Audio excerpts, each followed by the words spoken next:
Good evening, everyone, and welcome. It is a great delight to see this room so full this evening. We had not anticipated the turnout perhaps that is here, although we had sort of anticipated it because we did set out 600 chairs in this room, and there are nearly 600 people now filling them, so it's wonderful to see that turnout.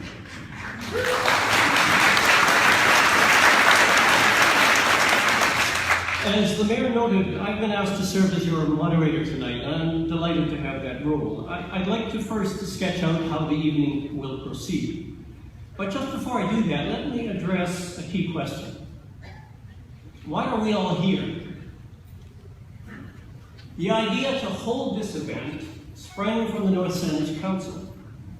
And I want to salute the leadership of the mayor and the North Sandwich councillors in transforming that idea into where we are here this evening.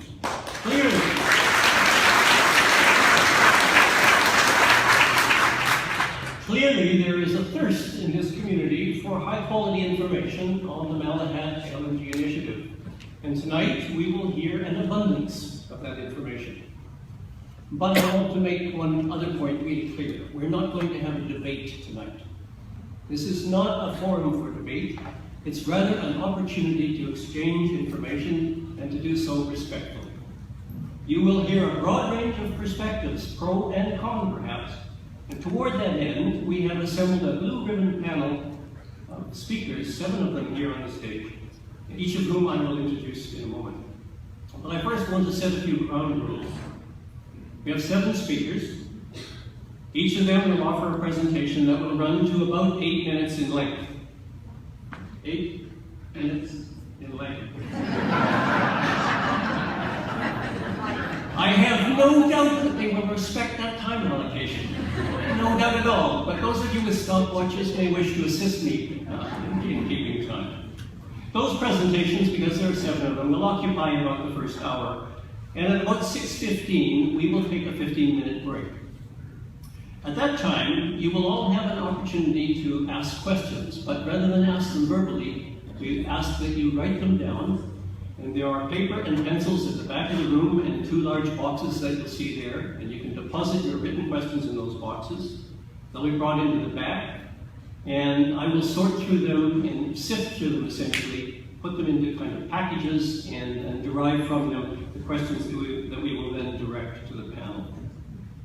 Many of you will also know that we accepted questions online until 9 a.m. this morning. We received 31 questions by that pathway, and we certainly welcome more, and so you will have an opportunity at the break to deposit your questions in the boxes at the back. I do want to mention one other thing. For those of you in the room tonight who submitted your questions online, let me offer my thanks. All of the submissions, without exception, were respectful. They were articulate, and they were germane to the issue at hand. They speak directly to the high level and respectful discourse that we will ensure will be central to this evening's discussions.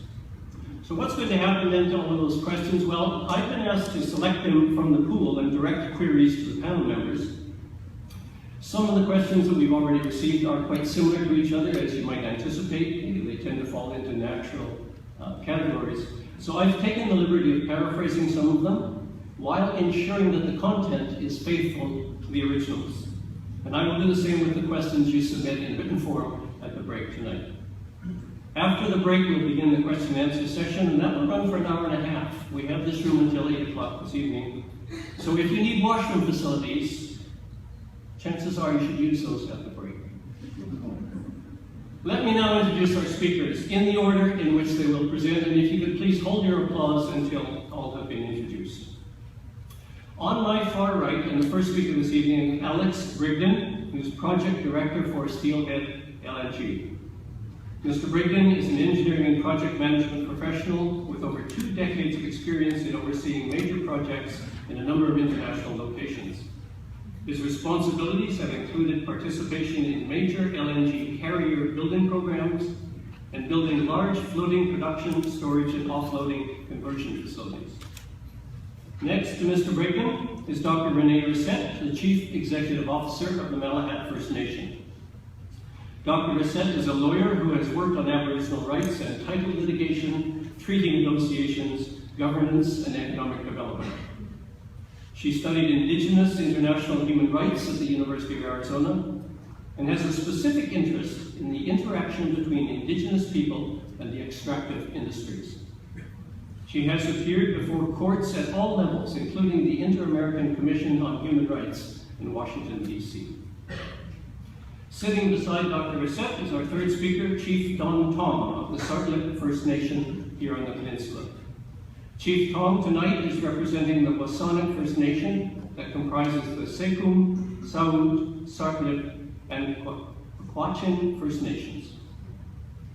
Frank Whitney and my immediate right will follow Chief Tom. Frank is an emeritus chemical oceanographer with Fisheries and Oceans Canada and spent most of his career just a few kilometers from here on the other side of the peninsula at the Institute of Ocean Sciences at Pat Bay. He has conducted extensive research across the North Pacific and in Saanich Inlet during the course of his nearly 3 decades with Fisheries and Oceans, and he maintains a keen interest in Saanich Inlet. I should point out that he's retired in name only. He continues to collaborate with scientists at UVic as they intensively sample Saanich waters using the Venus Cable Observatory that sits on the floor of the fjord. On my left is Dr. Owen Finn. Dr. Finn holds a PhD in physical chemistry, as well as an MBA in international business.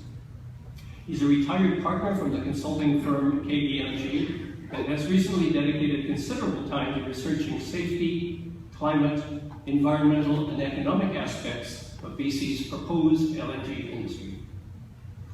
After Dr. Finn, we will hear from Gordon Wilson, no stranger, I'm sure, to anyone in this room.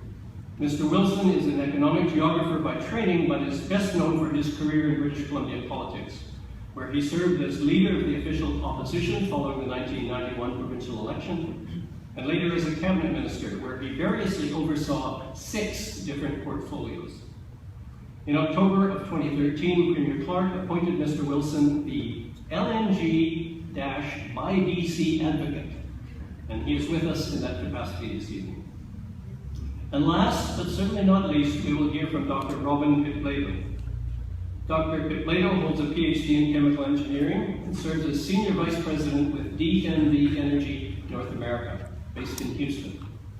He has more than 3 decades of experience in the field of risk assessment, primarily in the oil and gas industry. Among his many publications, he co-authored in 2010 a book entitled LNG Risk-Based Safety, which explores risks associated with the extraction, transportation, and maintenance of LNG. Welcome to you all, and thank you for joining me.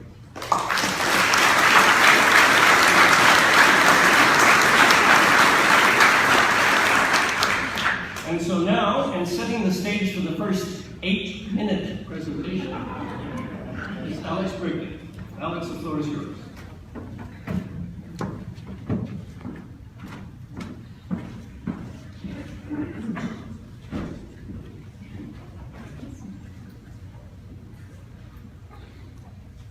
So please start the stopwatches and keep me on time. I'd like to acknowledge that we are on the traditional lands of the Wasanic First Nation. I'd like to thank the Mayor and the Council for inviting us here to share information about our proposed project and to hear questions from the communities.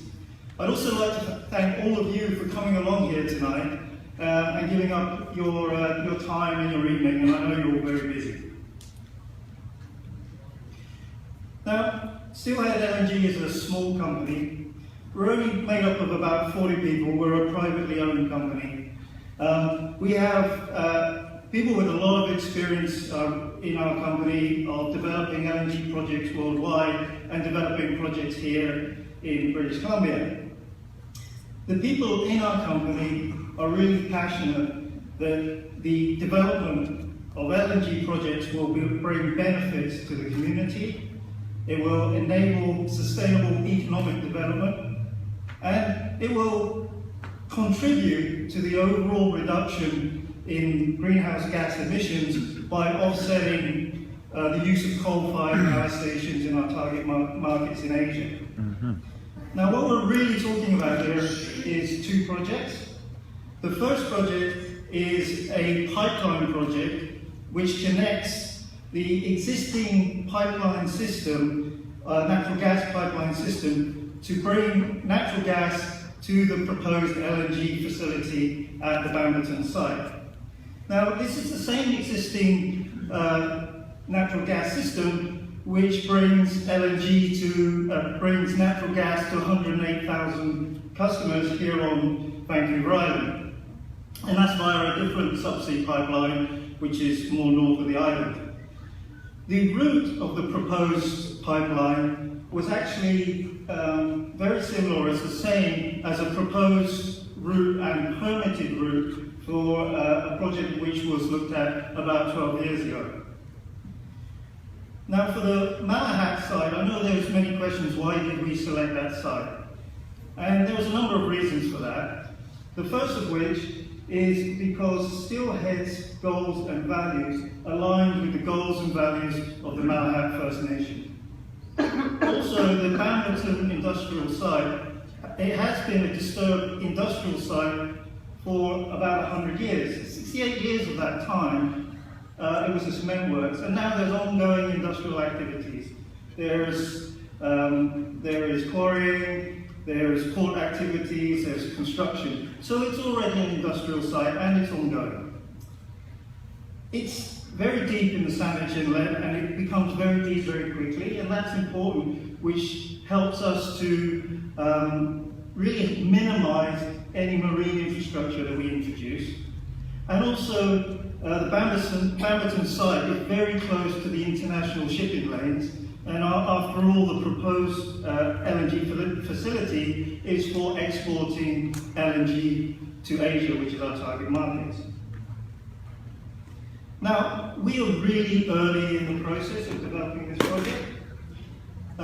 We are really in the engineering concept phase, and what that means is we develop a number of different concepts, and we look at the safety of the concept, we look at different technologies, different equipment, different ways to lay out the facilities. And what you see on the slide behind is just one possible version of that, of those concepts, which we will continue to develop over the coming months. But I'd like to give you a flavour of the facilities that we have there. And you see labelled number 1, that is the core of the proposed LNG facility. That's the gas treatment, the floating gas treatment and liquefaction facility,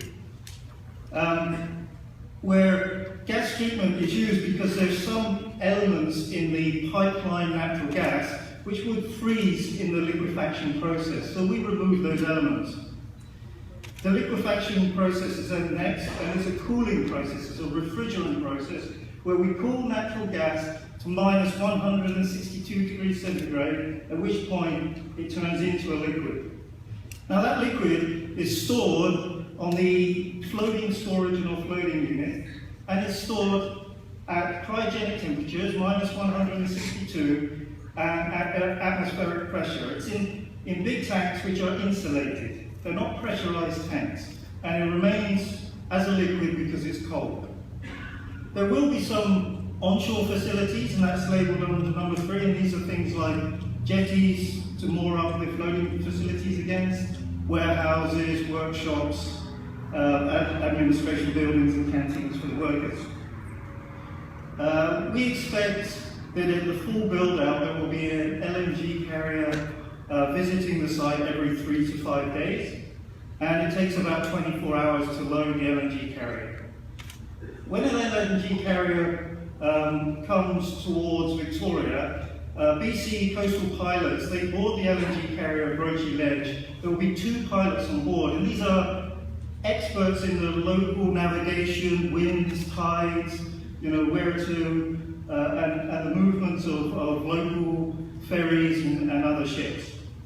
Their role on board is to ensure the safe navigation of the LNG carrier to the Bamberton site, and there will also be 2 pilots on board when the vessel leaves. There will also be tug escorts with that LNG carrier, and at least one of those tugs will be tethered to the LNG carrier, so there's a physical rope attaching to the tugs. And finally, the speed at which the LNG carrier will go through the Sandwich Inlet is very, very low, something in the region of about 7 knots. Now, the process of liquefying natural gas is a refrigeration process. And the basic principles are the same as what is used in your refrigerator at home, except for there we are cooling down the air in the refrigerator to keep your beer cold. Of course, it's on a different scale, it's on an industrial scale, but it's the same process. And it's really a loop where you compress the refrigerant, you cool it down, you expand it, and that cools it down even further. And then that expanded refrigerant is used to cool the air in the refrigerator, the ice in Roger's arena for the Canucks to play on, or if it's natural gas going through, it's used to cool the natural gas to minus 162 degrees centigrade until it becomes a liquid. Now, to make engineering decisions, selections, and decide on the best concept to fit this site and this proposed LNG facility, we need to do really detailed engineering. And we've heard from the community that there are really a lot of questions around the potential for seawater cooling. Now, we haven't made any decision what kind of cooling method would be best for this proposed project. But in order to help us to make those decisions, we've built on the excellent work that has gone before by Ministry of Environment, Oceans Networks Canada, UVic and other institutions that have really studied the Sandwich Inlet. And we've taken that another step and done a complete 3D model of the Sandwich Inlet. And this is really to underpin an understanding of how the Sandwich Inlet works. Now, we're just finalising that model, and we will ask academics from UVic and UBC to validate the model, to review it and tell us if they agree with what it's saying. And we will also make that model available for ongoing research. Whatever the outcome of this project is, it will be a valuable piece of data and modelling which can be used by others. Now, we haven't entered into the environmental assessment process yet. We will submit what is called our project description later in this year. The environmental assessment process is a rigorous process lasting 18 months to 24 months. And it's underpinned by these 5 core pillars, as they're called. Now, the basis is to look at the existing conditions by doing field studies, to look at field studies, looking at existing data, by having engagement with communities, hearing your questions, your concerns, and what you'd like to know about the project, and doing a number of other studies on heritage, traditional use studies, that kind of thing. All of this is put together, and it's the responsibility of the proponent to demonstrate how they will eliminate issues or reduce them to a low level or mitigate the impacts of the project. Now, the decision of whether to award an environmental certificate is not made by the proponent, it's made by the government. And for a project such as this, it's both the provincial and the federal government, and they do that after they have received a report of the environmental assessment, which has also been reviewed by stakeholders from the First Nations and the communities, and experts from different ministries who can review the data.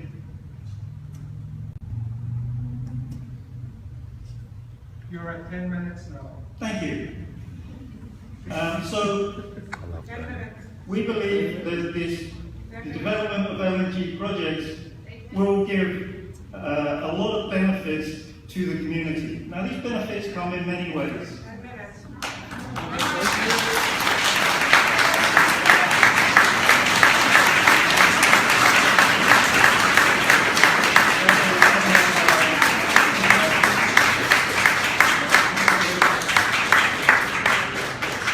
We're going to show appropriate respect to Mr. Brigden, and he has 2 more slides.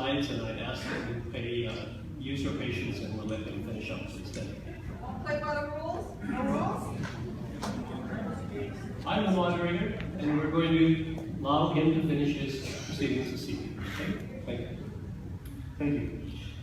So there are a number of benefits that this proposed LNG project, if it goes forward, will bring to the communities.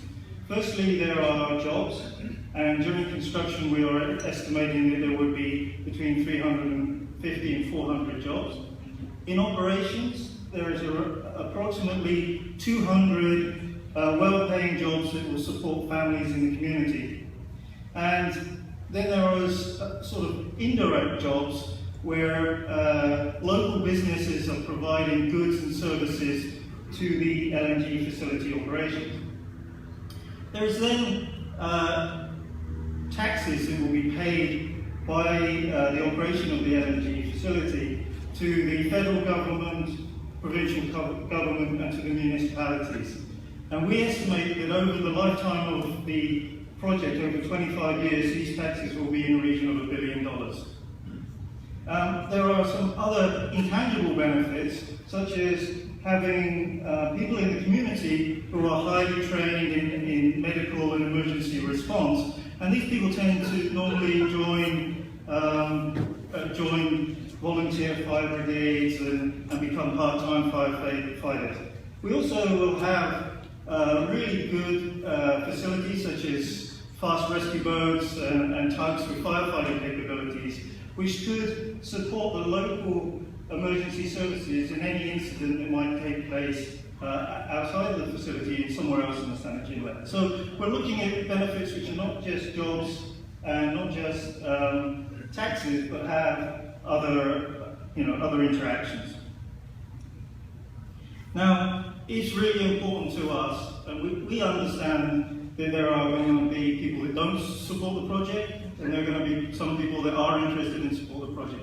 But whatever your view is, the important thing is to communicate your view, to ask your questions, and to put forward your concerns. And there's a number of ways to do that. We have a website, we have a toll-free number, you can email us, all the information is up there. We have done a number of community events, and we will keep doing them in different sizes and different guises, which might suit different people's way of interacting. And we will shortly be opening to the public our community office, which is located in Mill Bay. So once again, thank you very much for coming along tonight. The turnout was fantastic.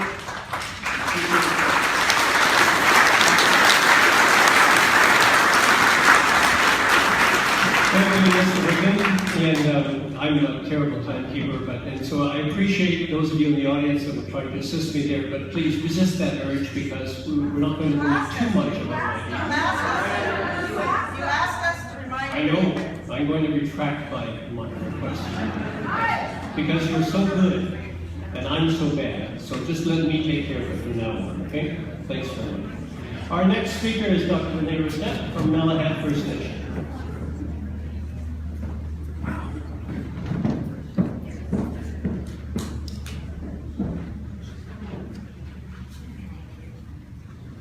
Would also like to acknowledge the territory of the Saanich Nation that are hosting us tonight, and thank you to the District of North Saanich for hosting this event and everyone for attending. I also wanted to actually acknowledge my chief and council, the Malahat Nation, who are here and have given me the honor to speak on their behalf.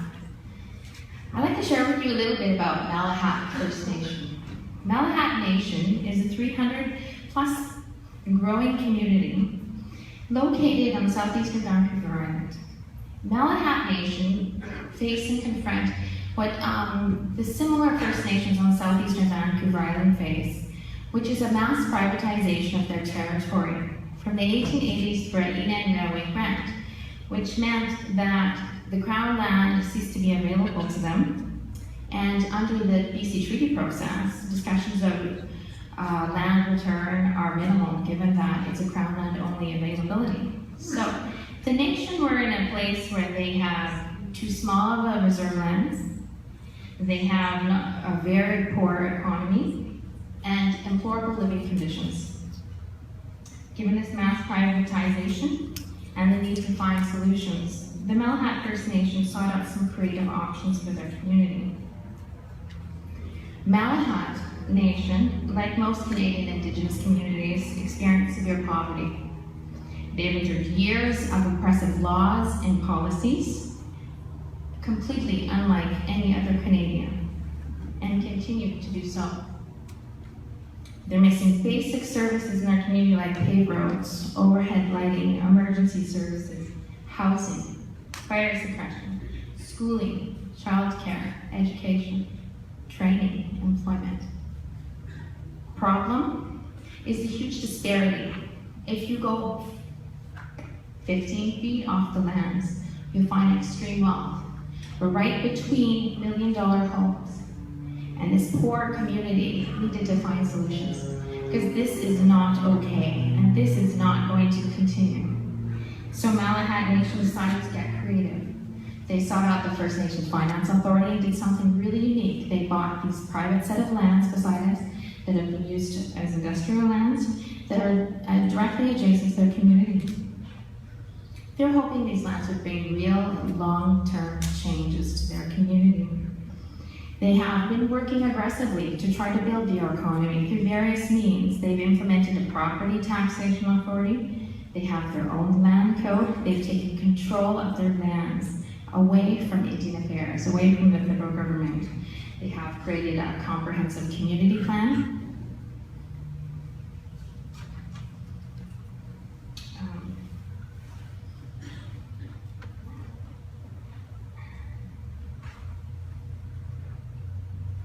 Well, the Canadian courts, as many of you know in this room, have provided considerable changes to the recognition and protection of Indigenous treaty and Aboriginal rights.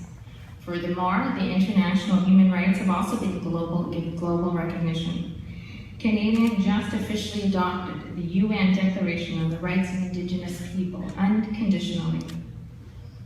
These are formidable legal protections that are intended to provide protection and ameliorate this long-standing mistreatment of Indigenous people. Too much of Canadian society has normalized it. Too many don't see it as a problem, and they see it as a valid, and they just don't even see it.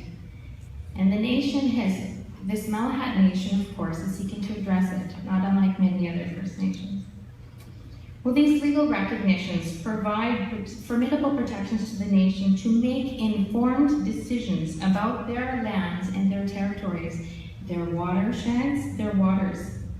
These protections expressly provide Indigenous people the right to develop their economies as they so choose. Malahat Nation takes these rights very seriously, alongside the responsibility to act as advocates and stewards for their territories. These nations have been here for thousands of years, and they're fighting aggressively to be here for the next 10,000 years as well. As a lawyer, I have a very critical view of the extractive industries myself. I studied doing my SJD, the interaction between them, and found that globally it was a mess. There's so many bad experiences and stories that have resulted in serious, adverse, long-term consequences for Indigenous communities. We bring this critical approach to our relations with steelhead. We recognize we have an obligation to protect these lands for generations to come. Also something that is indeed part of their daily discussion and thinking of the nation. But we also know that we have to look and be open-minded about how we're going to generate and develop in the future. The nation's engagement with this project is very proactive. We work very hard to bring our community up on this proposal to learn ourselves. We have so much learning ahead of us, and we are asking 1,000 questions, but we are asking them, and we're getting our answers. And we're moving forward in a good way. Steelhead sits with us. Their technicians sit with us. And we also are teching up. Because of course, as many people say, including my own family, are you gonna rely on theirs? No, we're not. We're gonna have our own technicians, our own environmentalists, our own historians, our own First Nations who are knowledgeable. Look at this. Steelhead does not go out into the territory without a member. That's one of the protocols and one of the rules is they take our community. So they train them to take them out. They train them to assist in the facilitation of the baseline gathering. And they're out there, they're learning, and they're coming back, they're talking about it, they're getting trained. I have to acknowledge Steelhead's commitment to partnership. So very early on, Steelhead and the nation have committed to consultation, hence we're here. They did give bring up this proposal to Vancouver Island, to BC, a year well in advance of any environmental assessment application, which is not yet in, to talk about it for the very purpose we're hosting tonight. So this proposal is prior to the environmental assessment. And my goal as an advocate for this nation is to be incredibly active in holding Steelhead's feet to the fire. We're going to go through this assessment with them. We're going to talk about it. We're going to ask all of our questions comprehensively. And we're going to get them answered. Because we have a lot of them. We have a stewardship responsibility we take seriously. Unfortunately, we have not done a stellar job of meeting protocols with the neighboring First Nations. This project was brought out following and breaching many protocols. We hope we can address this and repair these relationships with our neighbors. These neighbors are family members to the Malhak Nation. They are relations and close relations. They acknowledge this. They know they have an obligation to sit and have a discussion, listen to both sides. And we hope to have that respectful dialogue many times over. We hope our neighbors will sit and also give that respect to us. Initially, the nation believed this would be a greener project. It was quite a surprise to see so much opposition, and we take it very seriously, and we're listening. We're actively engaging, and we're learning. We've educated ourselves and need to learn much more about this project before we say it's a completely viable project. We're fortunate enough to have a close working relationship with Steelhead, and we're gearing up for the engagement. We're hiring our own scientific team. We're going to oversee and review this. We are lucky though. We get to feel this a bit of safety and trust coming to this because we speak with them every day. We talk with them every day. We engage, and we're part of the planning every day. And so I do encourage the First Nations, our neighbors, to get engaged in yourselves. Pay attention. Come to these meetings. Ask questions. They can only make the project better. I check.